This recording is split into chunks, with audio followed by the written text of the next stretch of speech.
IRGC.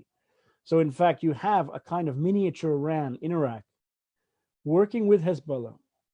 And in the last few months, what's particularly fascinating is, I think Iran had at least 2 years to kind of run wild in Syria in terms of, as the Syrian regime began to defeat what was left of the Syrian rebels. And we should recall, of course, that Iran and Syria were able to do that with Russian support, and also with not only Russian support, but the tacit agreement of Turkey, because Turkey basically works with the Russians. Turkey is not against Iran. Turkey is trying to find its own way in Syria, which allows it to co-opt little pieces of Syria, as you know, as you showed in the north. Turkey, though, is not a balance against Iran, or Turkey is a piece of the puzzle. Iran basically had a free hand then from 2017 up until, well, today.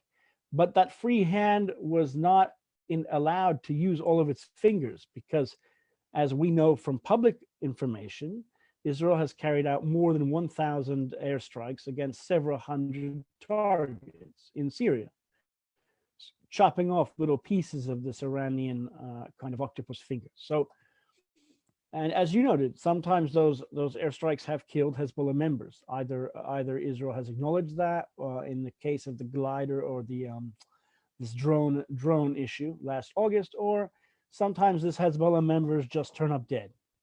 And we know that, for instance, the Iranian role in Syria is also, we talk about numbers. It's always interesting to look at numbers, because Iran doesn't send a huge expeditionary force to Syria. This isn't the D-Day invasion. Iran only sends 1,000 members of the IRGC, maybe up to 2,000, down to 900 here and there. They don't have a huge number of operators. I mean, Syria is a relatively big country, and the number of Iranians is not so large.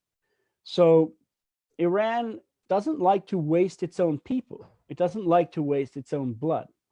It doesn't mind wasting a bit of treasure. But from what we understand, I think, is that Iran doesn't take a lot of casualties in Syria. We also know that there is a bit of a kind of, let's say, understanding, in the sense that Israel's airstrikes, the